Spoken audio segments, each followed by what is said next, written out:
বাংলাদেশের ইতিহাস ঐতিহ্যের শহর বলা হয় চাঁদপুরকে। রাজধানী ঢাকার পার্শ্ববর্তী এই জেলা একই সাথে পরিচিত রূপালী ইলিশের বসতবাড়ি হিসেবে।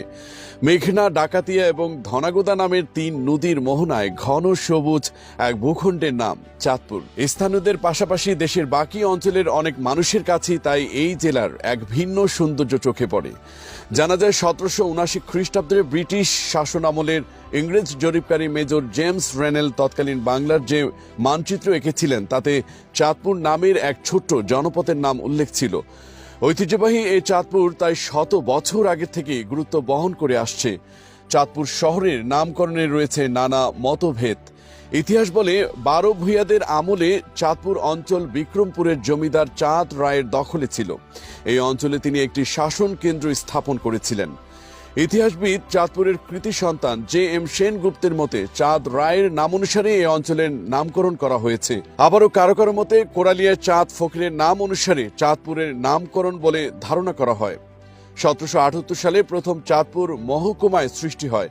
1896 সালের 1 অক্টোবর চাঁদপুর শহরকে পৌরসভা হিসেবে ঘোষণা করা হয়। 1984 সালে চাঁদপুর জেলা হিসেবে আত্মপ্রকাশ করে। এরপর 1960 খ্রিস্টাব্দে পর্যন্ত চাঁদপুর একসময় ত্রিপুরা বিভাগের অধীনে ছিল।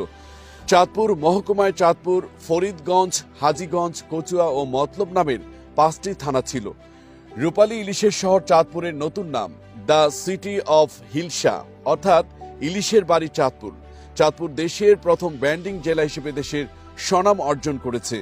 ইলিশ রপ্তানি, ইলিশ বাণিজ্যের এক সম্ভাবনার নাম এই চাঁদপুর শহর। ব্র্যান্ডিং লোগো হিসেবে তাই ইলিশকে বেছে নেওয়া হয়েছে, আর তাই এই জেলার আরেক নাম ইলিশের বাড়ি।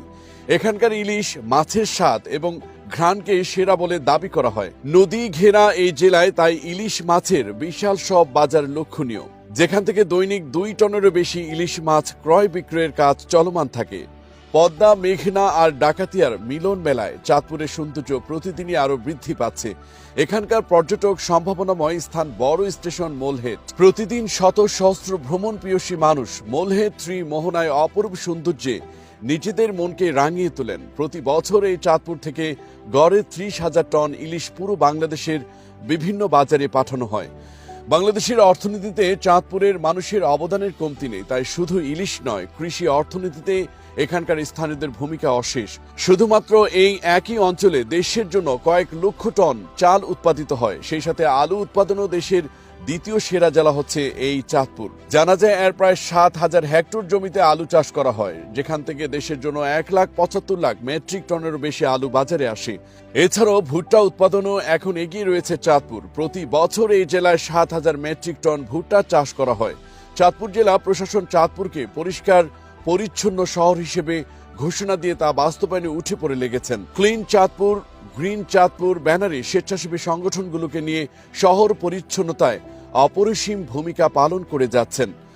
চাঁদপুরে রয়েছে পর্তুগিজ দুর্গ, জমিদার বাড়ি, মঠ খোলার ঐতিহ্যবাহী মঠ এবং বোয়ালিয়ার জমিদার বাড়িসহ অসংখ্য ঐতিহাসিক দর্শনীয় স্থান। দেশের যতগুলো বড় নদী দেশের আনাচে কানাচে রয়েছে, তাদের মধ্যে বড় 2টি চাঁদপুরের পাশ দিয়ে রয়ে গেছে। সেই অপরূপ পদ্মা মেঘনার মহামিলন দেখতে দূর দূরান্ত থেকে দর্শনার্থীরা ছুটে আসেন চাঁদপুর জেলার সৌন্দর্য উপভোগে। ডাকাতিয়া ও মেঘনায় অসংখ্য মানুষের জীবিকার উৎস রয়েছে। ব্যবসা বাণিজ্যের অন্যতম ক্ষেত্র চাঁদপুর। বাংলাদেশের বর্তমান মাননীয় শিক্ষামন্ত্রী ডক্টর দীপুমণি, জনপ্রিয় গণমাধ্যম ব্যক্তিত্ব শেখ সিরাজ, নন্দিত সঙ্গীত শিল্পী এস.ডি. রোবেল, 8 নং সেক্টর কমান্ডারের বীর মুক্তিযোদ্ধা লেফটেন্যান্ট কর্নেল অবসরপ্রাপ্ত আবু উসমান চৌধুরী সহ অসংখ্য